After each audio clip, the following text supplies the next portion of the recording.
As climbers, we often neglect training our lower body. This is definitely something I've been guilty of in the past. However, if you're not training your lower body, you're definitely missing a large piece of the puzzle. Today, we are covering the fundamentals of lower body training for climbing.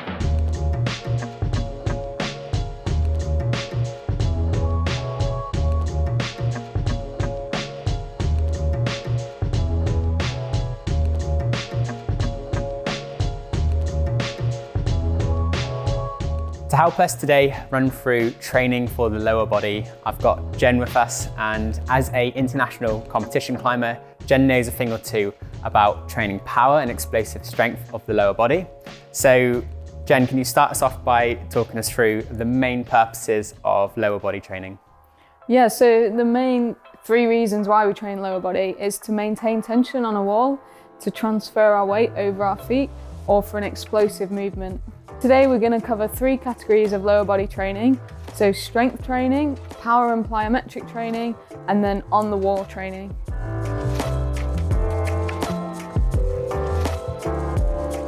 So we're going to start with a conventional squat.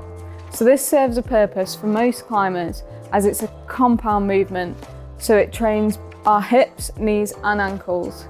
So squats can be performed anywhere, but our intention is maximal strength. So this is why we're going to be using weights and a squat rack. So to perform a squat, we're going to start with the bar on our shoulders, not our neck. We're going to take a short breath and tense our core. And then as we lower, keep our weight over our midfoot, then squat to 90 degrees or below at the knee. You're going to go slow on the way down and powerful on the way up.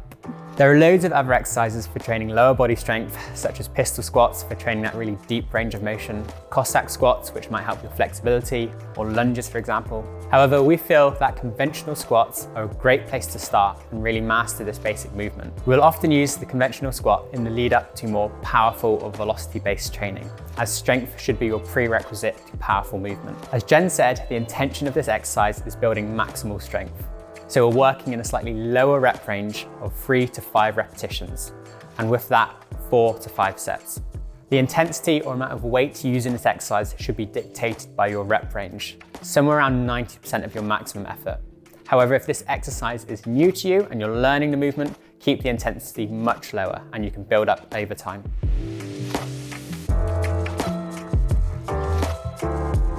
So power training comes in the form of explosive movements or counter movement jumps. One of our go-to methods to train this is a box jump. Box jumps require high speed to generate the height and a level of commitment that is really important for these movements. So when you're performing a box jump, start around a foot away from your box, bend your knees, jump aiming to get your whole foot onto the box. Try looking straight ahead to help. Try and land quietly as well, and then stand up and step off the box. If you don't have a plyometric box, then performing basic counter movement jumps is a great alternative. So a key consideration with power training is to make use of our stretch shortening cycle. So this essentially means exploding out of the lowering part of the movement without pausing at the bottom. This makes use of the elastic recoil of our muscles. Because the speed and coordination of these box jumps are the most important aspect, we'll rarely add weight to this exercise, and we rather prefer to increase the height of the box we are jumping to. Because we are training the speed of these movements, we will end each set when we feel the velocity diminish. Generally, we see this somewhere between 3 to 4 repetitions, and we're going to do this for roughly 3 to 5 sets. For on the wall training, we're combining strength and power with skill and coordination. There are 2 ways we like to do this, so you can do eliminates or making up complex dynos. So for eliminates, you choose a boulder and you take out as many holds as you can. This forces you to be dynamic and explosive. For more complex dynos, you're still thinking about generating power and getting the distance, but think about moving sideways or starting from a more awkward position or going to offset holds. For your eliminate session, you're going to pick 4 boulder problems and then progressively eliminate holds from them. This means the climbs need to be quite easy for you, probably something that you might include in your warm-up, but definitely below your flash level. For your complex dyno session, don't be restricted by set boulder problems.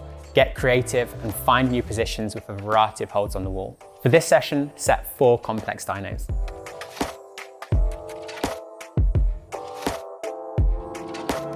So today we've been through 3 different lower body training sessions, all with their different intentions and outcomes in your training. So when would you fit this into your own training program? Well, to start with the squats and our strength training, this is something we would do after our training session. It's less climbing specific, using more basic movements, and something you can do after your skill-based training. For box jumps and counter movement jumps, the aim here is max speed. So you want to do this when you're really fresh, ideally at the beginning of your session.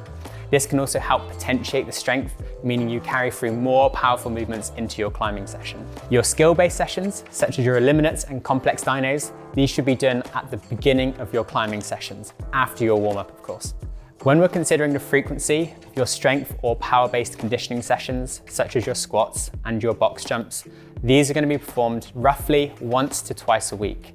However, for your skill-based sessions, these can be performed several times a week. Particularly if you're a boulderer or a competition climber, you might be doing these at the beginning of every session you're doing, so something like 3 to 4 times a week. When do these different forms of training fit into your year? Well, something like squats is generally an exercise we'll use for your base season or off-season training. This kind of strength training should set the foundation for more powerful movements that come later down the line. If you're a boulderer or someone that's trying to train explosive power, then your box jumps and counter movement jumps will come more towards your performance season. For your skill-based or on-the-wall training, this is something you're likely going to keep up year-round. However, when it comes to your performance season or a peak phase, this kind of training is likely going to replace the conditioning-based exercises you were doing before. This has been the lower body training fundamentals. Stick around, we've got lots more coming. Don't forget to like and subscribe, and we'll see you next time.